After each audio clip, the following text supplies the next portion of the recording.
Señoras, señores, amigos de la libertad, hay momentos que no elegimos, pero que nos eligen. Y al hacerlo cambian la dirección de nuestra vida. Como les dijo Marcel, cuando yo era un adolescente, el mundo me tomó por los hombros y me sacudió. La causa fue la detención arbitraria de mi padre, Thor Halvorsen Hellum, por parte de agentes del Estado que servían los intereses de socios venezolanos y cubanos del capo del cartel de Medellín, Pablo Escobar. Sin orden judicial alguna, mi padre fue arrestado. Lo mantuvieron incomunicado durante 8 días en la jefatura de policía, sin auto de detención. Después, 67 días más en prisión, sin cargo. Ni siquiera se molestaron en fabricar pruebas. La idea era de suicidarlo en la cárcel. No había crimen alguno, solo la arbitrariedad desnuda del poder corrupto en manos de criminales. Ese episodio cambió el eje de mi vida. Vi desde adentro la oscuridad de un país sin Estado de Derecho, el abismo que se abre cuando la ley deja de proteger y se convierte en herramienta de injusticia y venganza.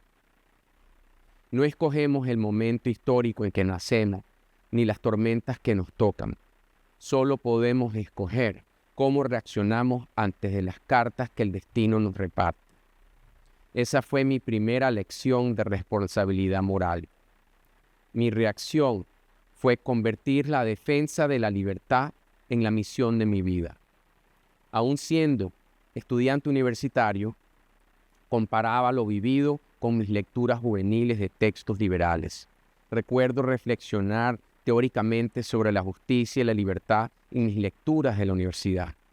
Sin embargo, tras lo ocurrido a mi padre, comprendí que la oportunidad y que la libertad no son conceptos académicos, sino son experiencias vitales. A veces son dolorosamente concretas. La privación arbitraria de la libertad de un ser querido transformó aquellas nociones abstractas en realidad tangible y urgente.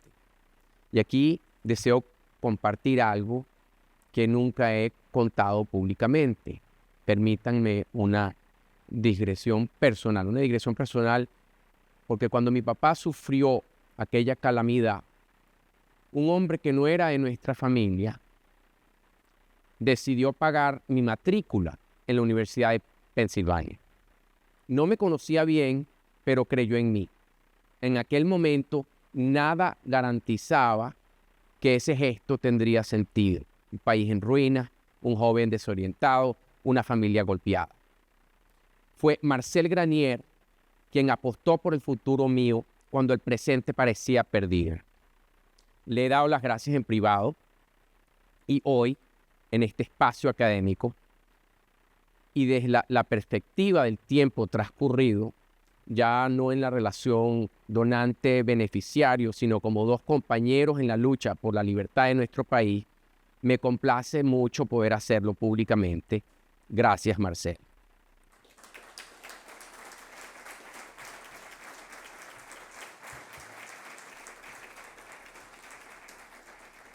Este honor que recibo hoy también es tuyo, como en parte también lo es de mi padre, de mi madre Hilda Mendoza Coburn y de mi abuelo Eduardo Mendoza Huiticoa.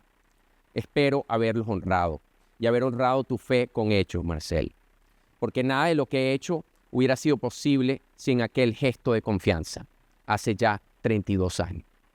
El calvario de mi padre no fue un hecho aislado, sino un síntoma de un desmoronamiento institucional más amplio en mi país, Venezuela, que para ese momento era considerado una democracia sólida.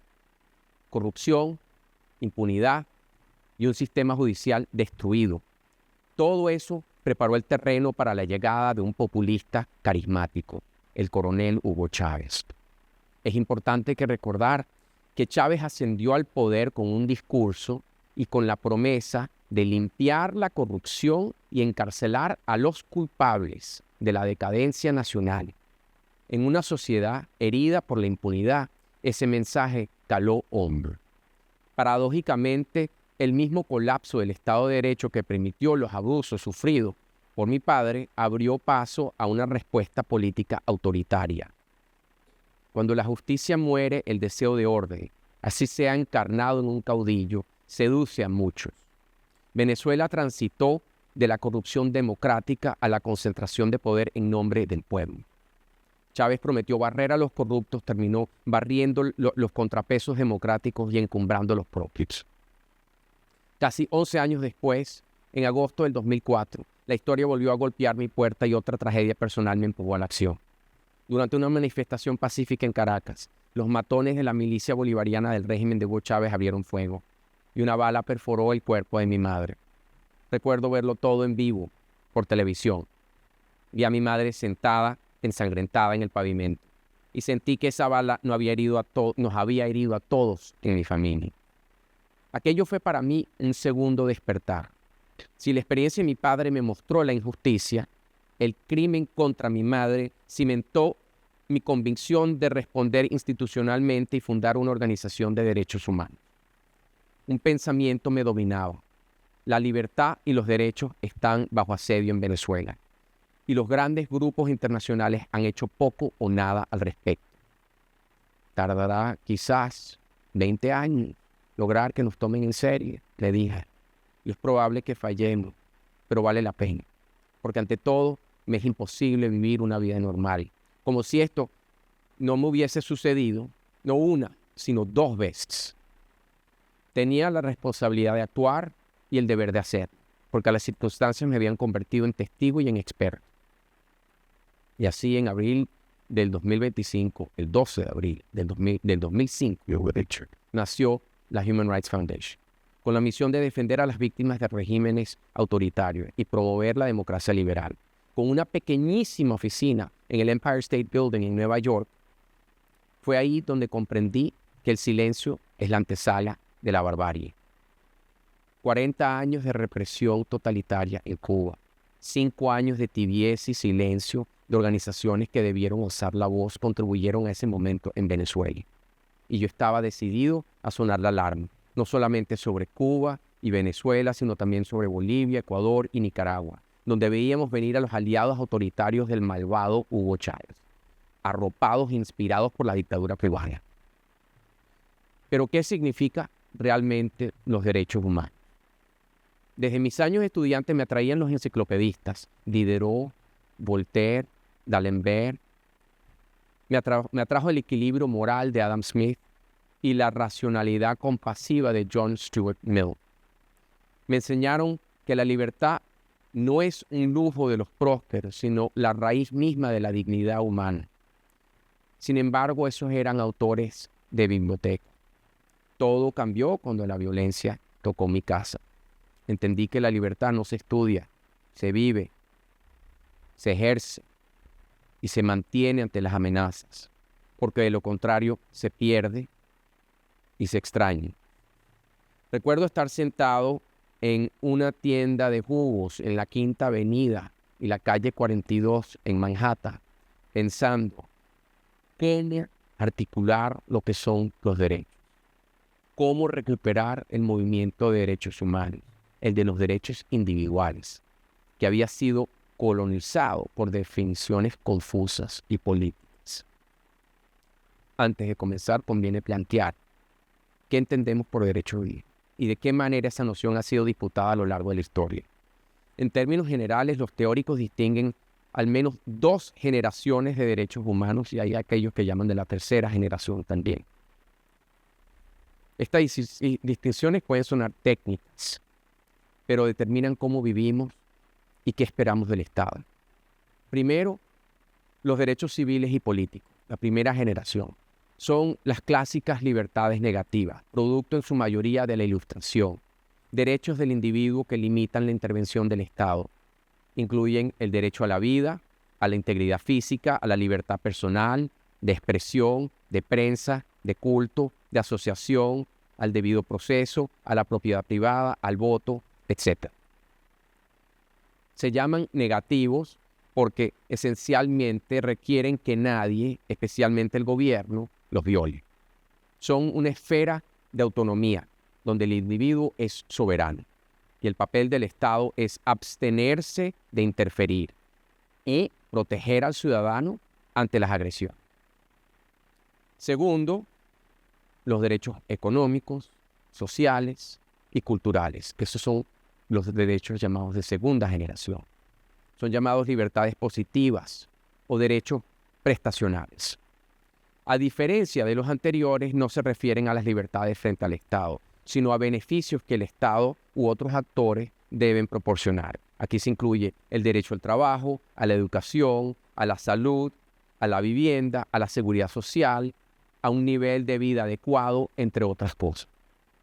Se les dice positivos porque implican la acción del Estado, políticas, recursos, servicios para garantizarlos a todos. Esta distinción refleja una tensión filosófica de fondo.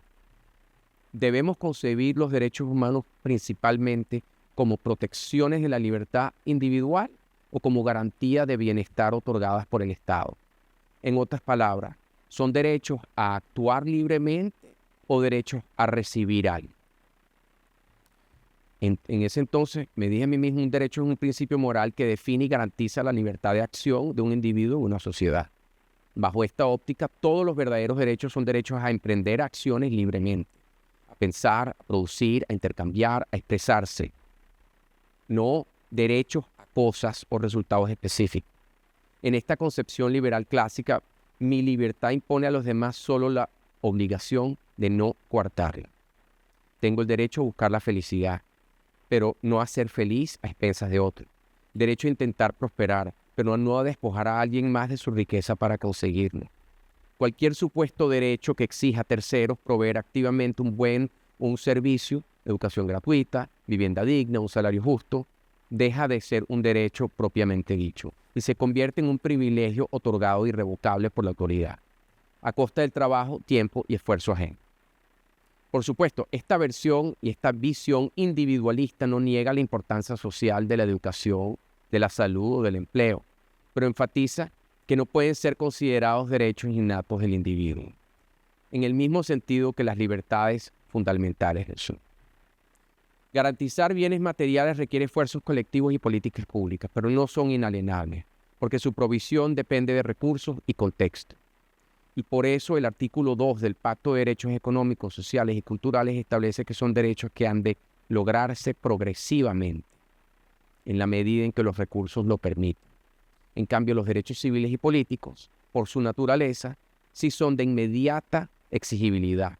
Pueden reclamarse en todo tiempo y en todo lugar, porque básicamente implican que el Estado no te impida y no permita que alguien te impida pensar, expresarte, creer, asociarte, reunirte, moverte, ni que te encarcelen sin causa, te torturen o te maten.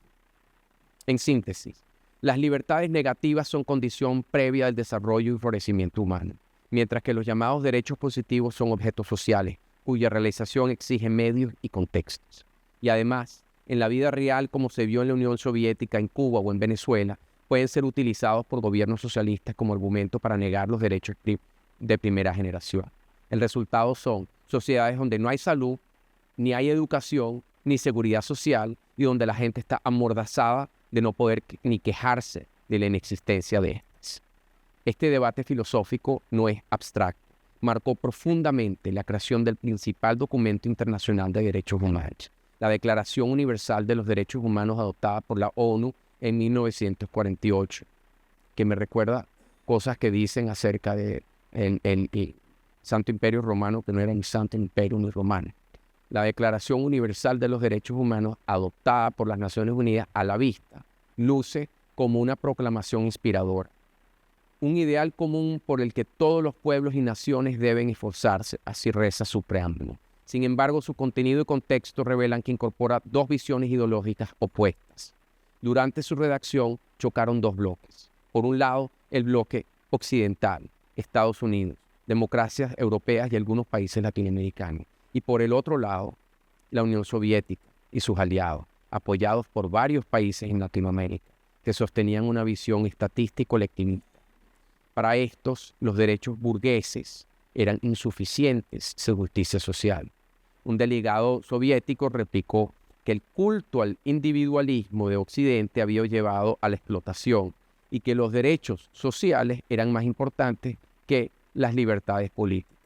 Y esta postura paternalista quedó resumida en una frase escandalosa que que utilizó este representante soviético, que prefería un mundo de esclavos bien alimentados ante uno en que los hombres formalmente libres estén pasando hambre. La respuesta occidental fue contundente. Esta declaración debe alzar como modelo para la humanidad la figura de hombres libres, no la de esclavos bien alimentados. En ese choque de filosofía, dignidad como libertad versus dignidad como bienestar otorgado, las deliberaciones fueron intensas. Los representantes comunistas objetaban cada línea que sonara demasiado individualista. Y aún así, gracias a la habilidad negociadora de Eleanor Roosevelt y de su equipo, se consolidó un documento a finales de 1948. No sin concesiones a ambos lados.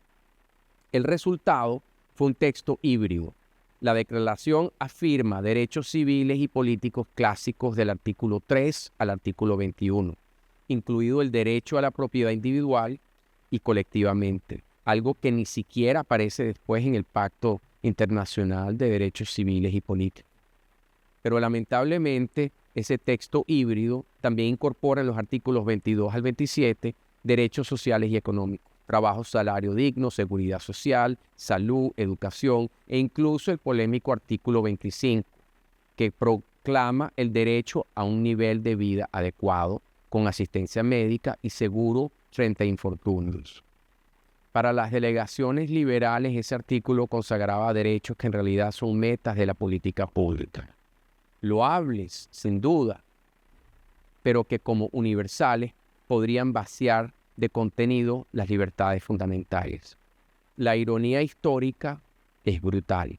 Stalin, responsable de hambrunas políticas, insistió en incluir el derecho a la alimentación. Las similitudes con la Constitución soviética de 1936 son notorias. Sobre el papel, un paraíso. En la práctica, una trampa. En suma, el bloque occidental perdió la batalla conceptual en 1948. Sí, se incluyeron sin duda libertades clásicas, pero también se equipararon derechos con garantías materiales provistas por el Estado. La Declaración Universal, aunque importante como compromiso global, adolece de ambigüedad. Fue con todo un avance simbólico. Por primera vez se consensuó un catálogo global de derechos inherentes a la dignidad humana, reconociendo que como un Estado trata a sus ciudadanos ya no es un asunto interno, sino es una preocupación legítima de la comunidad internacional. Pero el precio fue diluir lo que entendíamos por derechos. Pasados más de 75 años, los avances son escasos y las decepciones son hechas. El derecho internacional no le sirvió a las víctimas de la posguerra del Gulag soviético. No le sirvió a los de la Revolución Cultural China, a las víctimas de la Guerra Sucia en Argentina o a de los campos de la muerte en Camboya. El fin de la Guerra Fría en 1989 trajo esperanza, pero también una dispersión de la gente. Bajo la etiqueta de derechos humanos se sumaron causas diversas y la defensa de los derechos individuales comenzó a diluirse entre reivindicaciones de prestaciones. Frente a la captura de la causa por agentes políticas y regímenes cínicos, quisimos volver a lo esencial. Y así la Human Rights Foundation busca defender a la persona de carne y hueso frente a la tiranía. Nos enfocamos en denunciar dictaduras de cualquier signo y en apoyar directamente a sus víctimas, algo que el sistema internacional y muchas organizaciones habían dejado de hacer con vigor. No estamos solos. A lo largo del mundo hay pequeñas organizaciones y voces valientes que tratan de suplir las fallas de gobierno y organismos internacionales.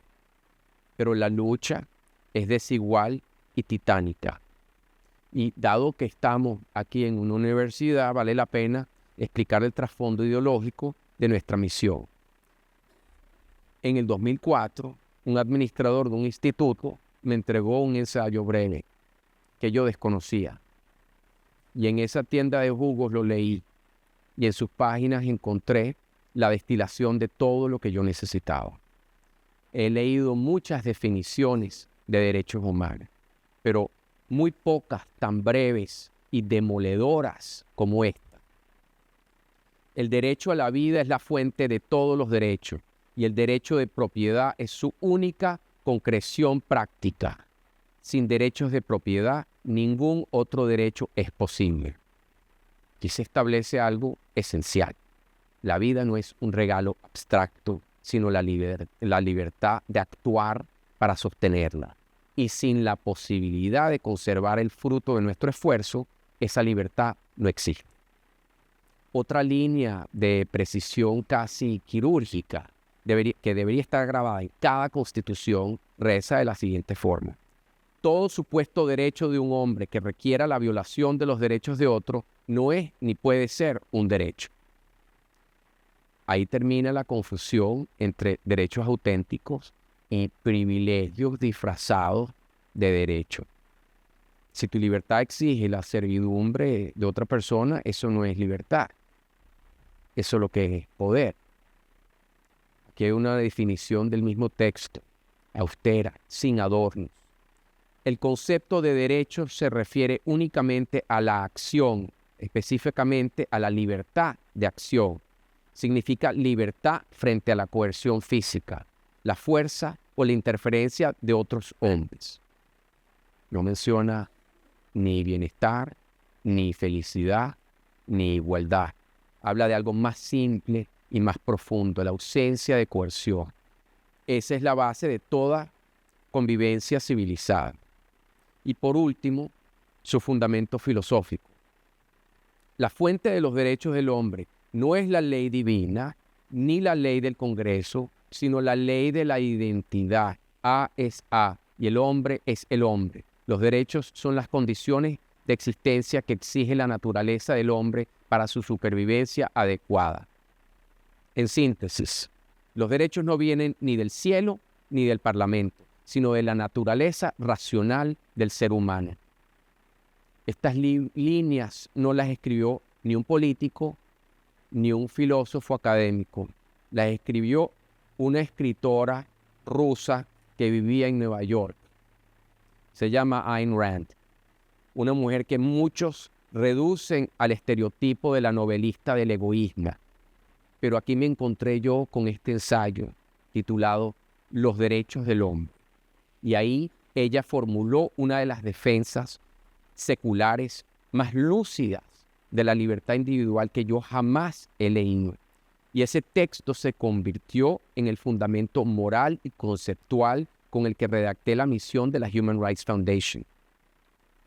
Hay gente que son vendedores de segunda mano de ideas y hay gente que son promocionistas de ideas y hay gente que son las fuentes de ideas.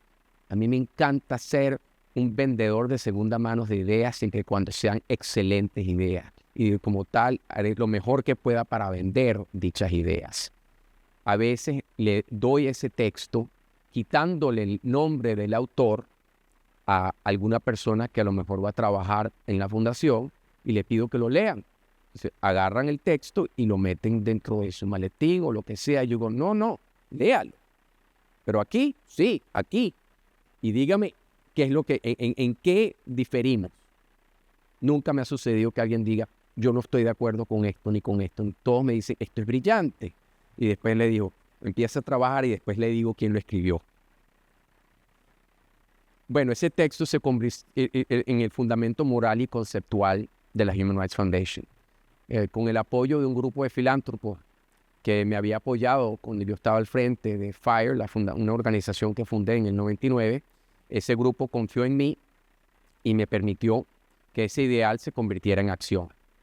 Pero entonces teníamos el concepto. Lo que vino después fue una redefinición de la lucha en la cual está la humanidad. Si hablamos de magnitudes, según nuestro índice de la democracia, un proyecto que tenemos que se llama el Tyranny Tracker, que lanzaremos en febrero del próximo año en Nueva York, y todos están muy bienvenidos. Más de 5.000 millones de personas, alrededor del 72% de la población mundial, viven hoy bajo regímenes autoritarios, ya sean dictaduras completas o lo que llamamos nosotros regímenes autoritarios híbridos. Y este tipo de regímenes no solamente afecta a las poblaciones que tienen la mala suerte de vivir bajo ellos, sino que generan todo tipo de desastres internacionales y globales. La inmensa mayoría de los refugiados del planeta proceden de países gobernados por dictaduras. Todos los problemas de migración que tiene Europa proceden de países gobernados por dictaduras. Con lo que los problemas de políticas públicas alrededor de la inmigración esta masiva que se experimenta, todo viene y tiene su origen en el problema del autoritarismo. Si uno piensa en las guerras, como ya lo identificó Immanuel Kant en su ensayo de 1795, La paz perpetua, las democracias republicanas por definición son reacias a irse a la guerra entre sí. Porque quienes eligen a sus líderes libremente son también quienes después tendrían que servir en esos ejércitos. Por tanto, naturalmente son reacias y prudentes ante la guerra. Por el otro lado, sin embargo, las dictaduras viven en una guerra perpetua contra la gente que quiere vivir en libertad dentro de su propio pueblo y con enemigos externos inventados para consolidar un mínimo de cohesión nacionalista y militarista. Van a la guerra con facilidad y con fines que serían impensables para las democracias modernas, como lo hizo el dictador Vladimir Putin, iniciando una guerra anacrónica de conquista y agresión contra la democracia ucraniana, o como lo hizo Hamás, reactivando la última espiral de violencia en el Medio Oriente.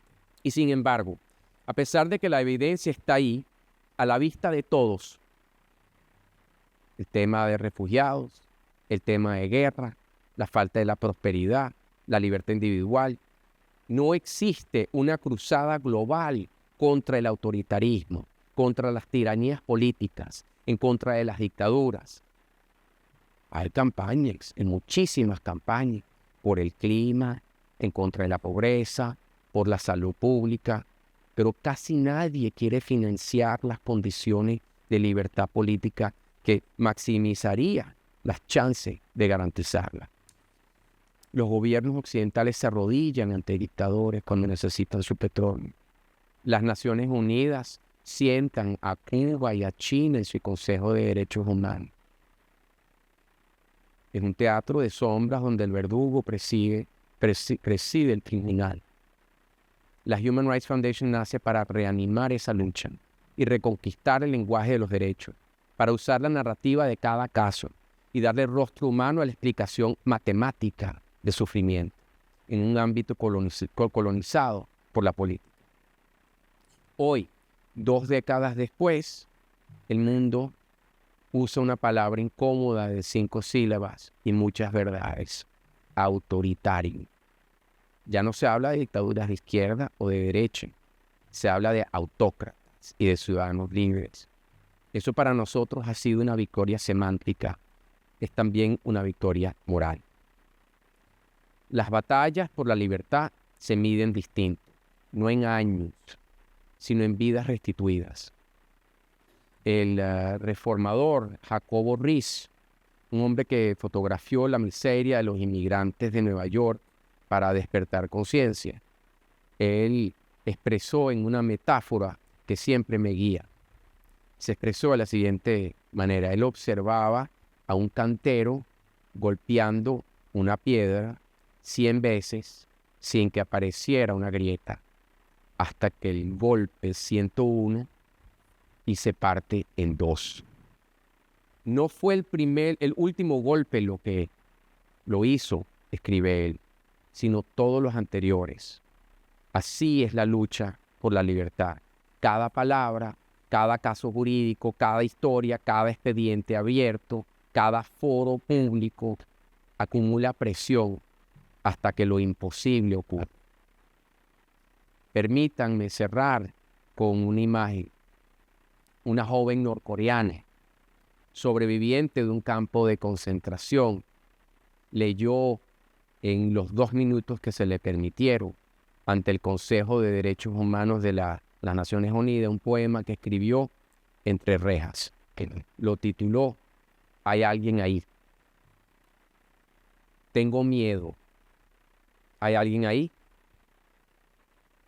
Estoy en el infierno. ¿Hay alguien ahí? Grito y nadie abre la puerta. ¿Hay alguien ahí? Escuchen nuestros gritos. Escuchen nuestro dolor. La gente muere. Mi amiga muere. Llamo una y otra vez, pero nadie responde. ¿Hay alguien ahí? Después de leerlo, la sala donde estaban sentados representantes de regímenes que encarcelan y torturan, guardan silencio. Ese silencio es el enemigo que debemos derrotar, porque nuestra tarea al final es sencilla y también es gigantesca. Es responder a esa voz, decirle que sí, estamos aquí. El teólogo alemán Dietrich Bonhoeffer, asesinado por el nazismo, escribe desde su celda: el silencio ante el mal en sí mismo es en sí mismo malvado. No hablar es hablar. No actuar es actuar. Y Elie Wiesel, sobreviviente de Auschwitz y miembro fundador de Human Rights Foundation, nos recordó que la neutralidad ayuda al opresor, nunca a la víctima. El silencio alienta al verdugo, nunca al torturado. Esas frases son brújulas morales para nuestro tiempo, porque callar ante la injusticia no es neutralidad, es complicidad. Mientras haya alguien que grite desde la oscuridad, seguiremos golpeando la roca. Seguiremos defendiendo la idea de que ningún poder está por encima de la dignidad humana. Porque la libertad no se hereda, se defiende. Y defenderla una y otra vez es siempre una rebelión contra el silencio.